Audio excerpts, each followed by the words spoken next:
வாங்க. மினிஸ்டர் பார்க்கணும்னு சொல்லி எதுக்கு இங்க கூட்டிட்டு வந்திருக்கீங்க? அது அவரு வீட்ல இல்லைன்னா இங்கதான் இருப்பாரு. ஆனா எங்கன்னு தெரியல. ஐயோ நீர் யாரு? Minister sir.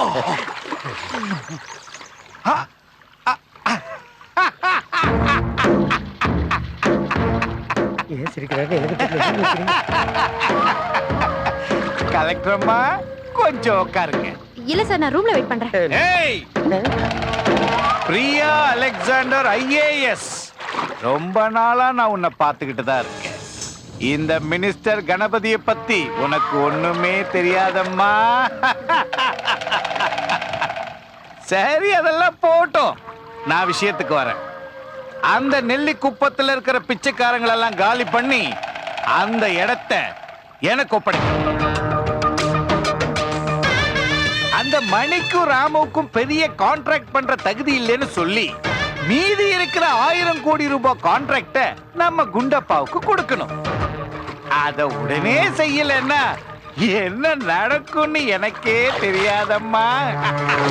என்ன சார் மிரட்டுறீங்களா? உங்கள மாதிரி உள்ளவங்க எல்லாம் அதிகாரத்தை பயன்படுத்தி அரசாங்க சொத்தை அப்பா வீட்டு சொத்தை மாதிரி யூஸ் பண்ணிட்டு இருக்கீங்க. சட்டத்துக்கு எதிராக நான் எதுவும் செய்ய மாட்டேன். I'm sorry sir. ஏய், நில்லு. கோடீஸ்வர அலெக்சாண்டரோட ஒரே ஒரு வாரிசு. அம்மா பசிக்குதே, தாயே பசிக்குதே.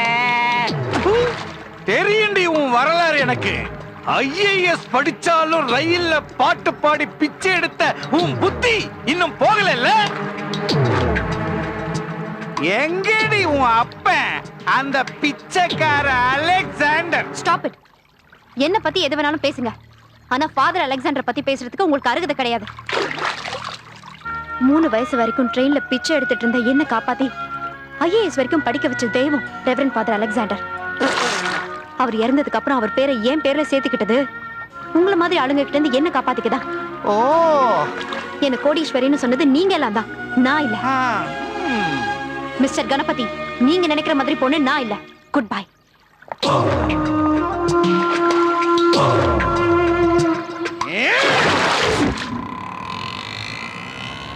ஆட்டோ அண்ணா நகர் டவருக்கு போப்பா, சீக்கிரம் போப்பா. எங்கண்ணே நான் இவ்வளவு வேகமா போக சொல்றேன்? கலெக்டர் வீட்டுதாப்பா. பாவம் அந்த அம்மா நம்மளுக்காக கஷ்டப்பட்டு அந்த அம்மா வேலை போச்சுல.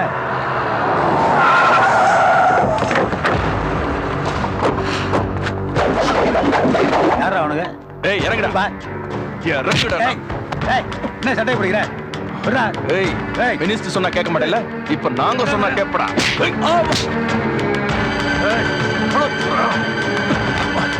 அம்மா. என்ன பண்ண? ஏய், தள்ளி போடா பிசாசு.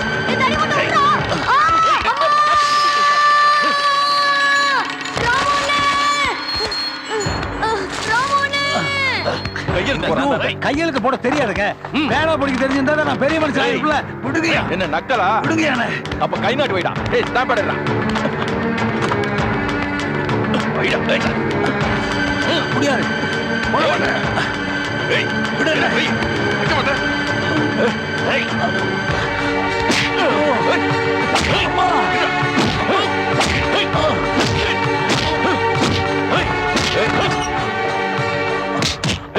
வைடா. ஏய், உயிரோட திரும்பி போனா கை நாட்டு வைடா. இல்ல உன்னை போனமாக்கி நாங்க கை நாட்டு வைப்போம். அப்பா! டேய்!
இங்க வர சொன்னீங்க?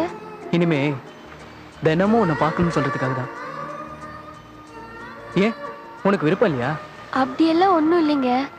ஆனா என் அப்பாவுக்கும் அண்ணனுக்கும் இப்போ உங்க மேல கோபம் ஒன்றும் இல்லை. நாம் இந்த மாதிரி அடிக்கடி சந்திக்கிறது அவங்களுக்கு தெரிஞ்சதுன்னா. உண்மையிலேயே சொல்றேன், உங்க அப்பாவையும் அண்ணனையும் நினைச்சு நான் ரொம்ப பெருமைப்படுறேன்.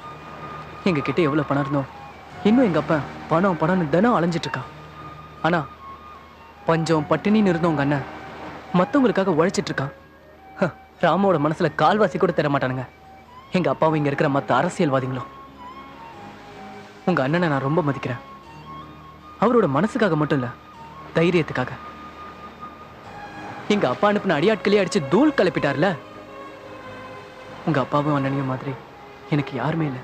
ஏன், உங்களுக்கு தான் அப்பா இருக்காரே, அதுவும் எவ்வளவு பெரிய ஆளு. பெரிய ஆள் தான், ஆனா உங்க அப்பாவுக்கும் அண்ணனுக்கும் உன் மேல எவ்வளவு பாசம் இருக்கு. அந்த மாதிரி எனக்கு இல்லையே. நான் ஒரு உண்மை சொல்லட்டுமா?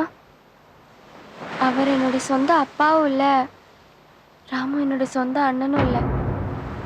என்னோட சின்ன வயசுல எனக்கு நல்ல ஞாபகம் இருக்கு.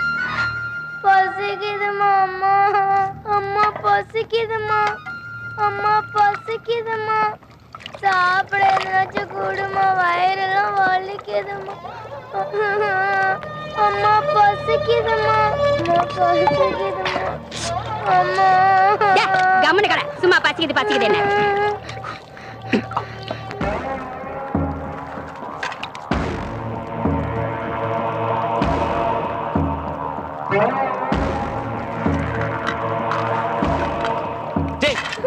ஏய், கரண்டி எடுத்து அடுப்புல போடுறீ. நாளைக்கு திருவிழால 4 காசு பார்க்க வேண்டாமா?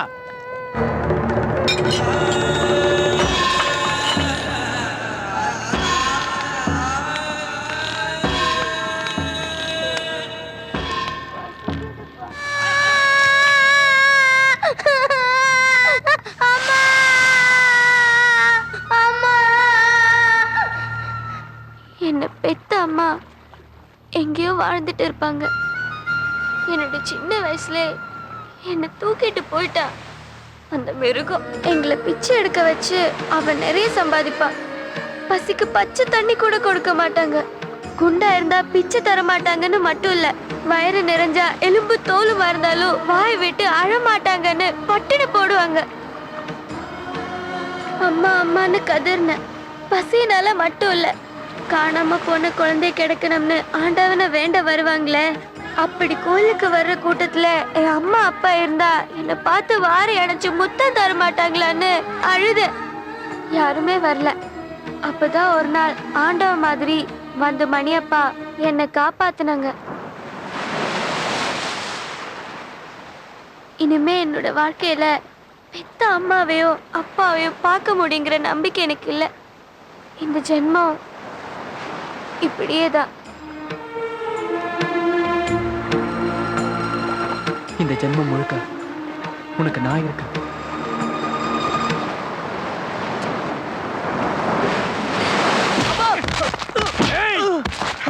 ஏண்டா தருதல பயல, காதலிக்கிறதுக்கு உனக்கு பிச்சைக்காரி தான் கிடைச்சாளா?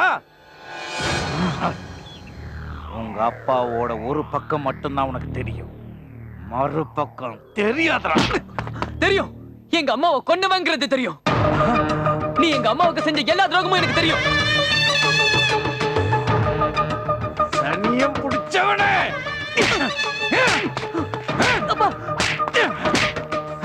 என்ன எதுக்காக இங்க கூட்டிட்டு வந்தீங்க? நான் போறேன். ஏய், புடிங்கடா இவனை. விடுங்க, புடிங்க. விடுங்கடா. தம்பி, வாங்க, உள்ள போடுங்க. விடுங்கடா. விடுங்கடா. கேளுங்க. வாங்க. இனிமே உனக்கு உலகமே தாண்டா. அந்த பொண்ணை நீ பார்க்கவே முடியாது. அப்பா, ஒரு பேர் சொல்லுங்கப்பா. என்ன அது? போலீஸ் மினிஸ்டர் வீடு கெட்டப்பே மாதிரி இருக்கு சார். இது அவருடைய செட்டப்புடைய இடம் சார், அந்த வீடு இல்ல. ஓ, அதுக்கு தான் வர சொன்னாரா? ஜாலியா இருந்துட்டு போலாம். யோ DGP. Yes sir, yes sir, sir, நான் சார். Yes sir, sir. ஜாலியா இருக்கிறதுக்கு இங்க வந்த என்ன ஜாலி? யார் ஜாலி? யோ, எஸ் சார். நான் ரொம்ப நாளா உன்னை பார்த்துக்கிட்டு தான் இருக்கேன். உன் வேலையெல்லாம் என்கிட்ட வேணாம். உன்ன மாதிரி ஒரு யூஸ்லெஸ் ஒரு கோமாளிய எதுக்கு டிஜிபி ஆக்கணும் தெரியுமா? நான் சொல்ற வேலையை செய்யறதுக்கு தான். உன்னால முடியுமா முடியாதா? முடியாது சார். ஏய், முடியும் சார். நாளைக்கு விடியறப்போ அந்த நெல்லிக்குப்ப நாடோடி கும்பல் அங்க இருக்க கூடாது சார். நாளைக்கு விநாயக சதுர்த்தி. அவன் கழுத்துல கல்ல கட்டி கொண்டு போய் கடல்ல போடு சார். பயமா இருக்கா எனக்கு? சார், எது நடந்தாலும் அதுக்கு முன்னாடி நான் இருப்பேன். நாமளும் இருக்கணும்.